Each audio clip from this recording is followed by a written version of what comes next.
Quitting your YouTube addiction is much easier than you think. I have been addicted for years before Shorts came out, before all the improvements the platform has got over time. And it was really hard for me because I didn't know how to fill my time. I used to watch gaming videos, mostly GTA and Call of Duty, and I spent years doing so. If you are in a similar situation right now, I strongly recommend doing a list of things that you can do instead of watching YouTube. I remember in mine it said meditate, read, call friends or family, train, go out, stare at the wall for an hour, or try to build a business. At first, I laughed at my own list. Stare at the wall for an hour? Who even writes something like that? But I was desperate. I wasn't trying to become some hyper productive guy. I wasn't chasing discipline. I just hated how every single day disappeared without me noticing.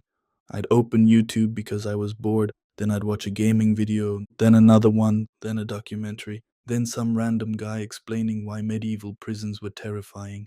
Then somehow I'd end up watching a video about abandoned shopping malls in Japan. 3 hours gone. It never felt like I made a decision to keep watching. It just happened. That's the weird thing about YouTube. You're rarely excited about the 10th video.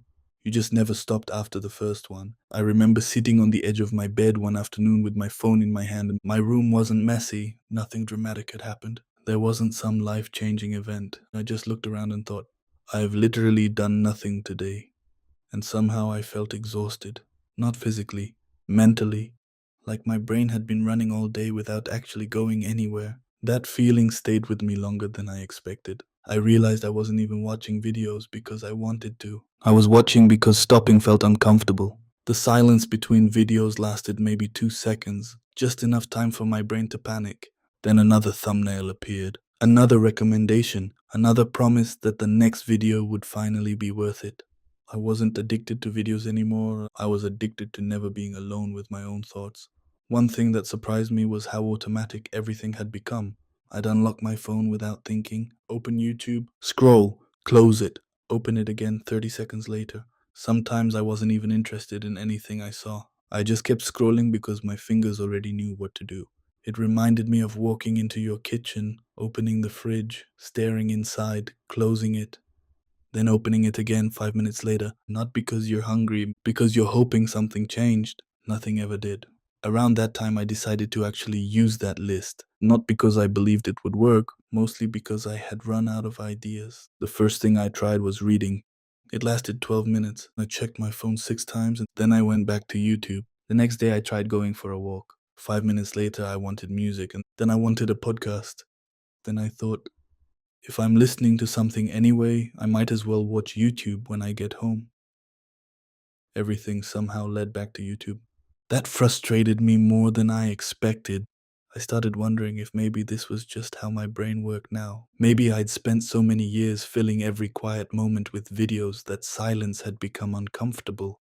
Not painful, just unfamiliar. And unfamiliar things usually lose. That's when something strange happened.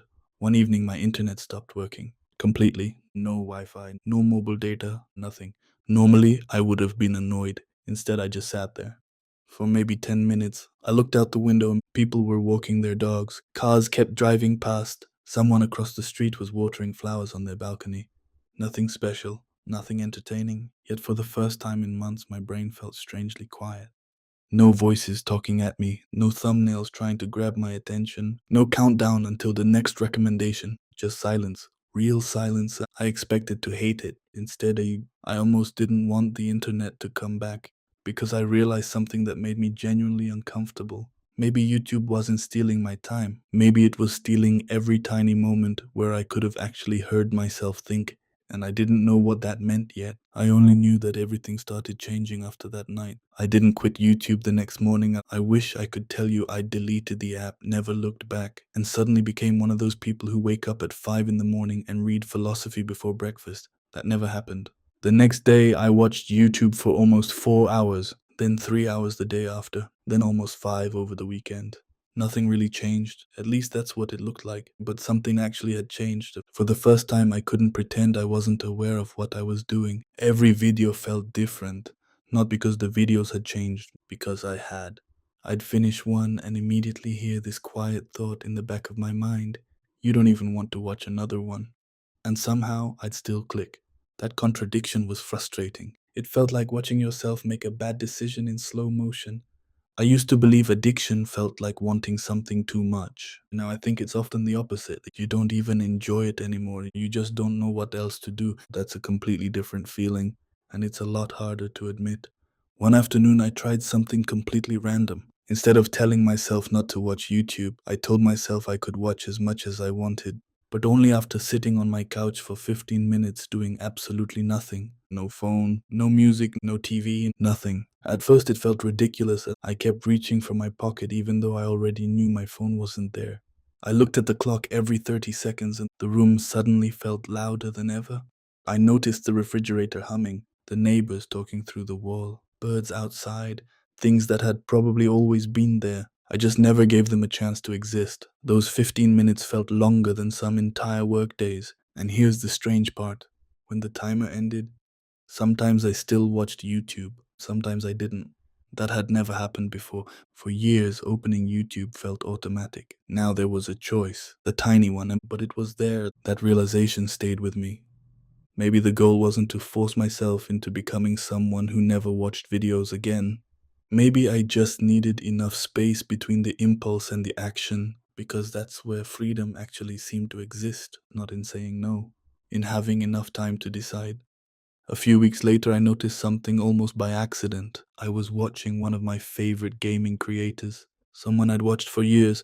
The video wasn't bad. Actually, it was well made, but halfway through, I closed it. No reason. I wasn't angry. I wasn't trying to be productive. I just didn't feel like finishing it. I actually laughed. Not because leaving a YouTube video early is some huge achievement, because it had been impossible for me before. I used to finish videos I wasn't even enjoying just because they were already playing. That tiny moment felt bigger than deleting an app ever could. And it wasn't about YouTube anymore. It was about realizing I didn't have to obey every impulse my brain produced.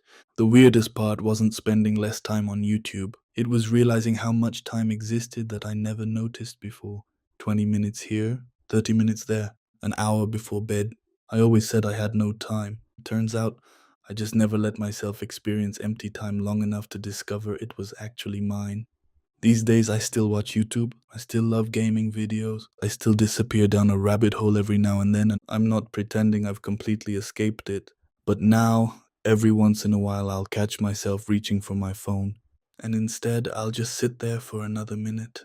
It still feels a little uncomfortable, but not nearly as uncomfortable as waking up and realizing another day disappeared without me remembering how I spent it. And that's a trade I'll make every single time. I still catch myself opening YouTube sometimes, usually when I'm tired or when I don't really want to think. It's almost funny how predictable it is now.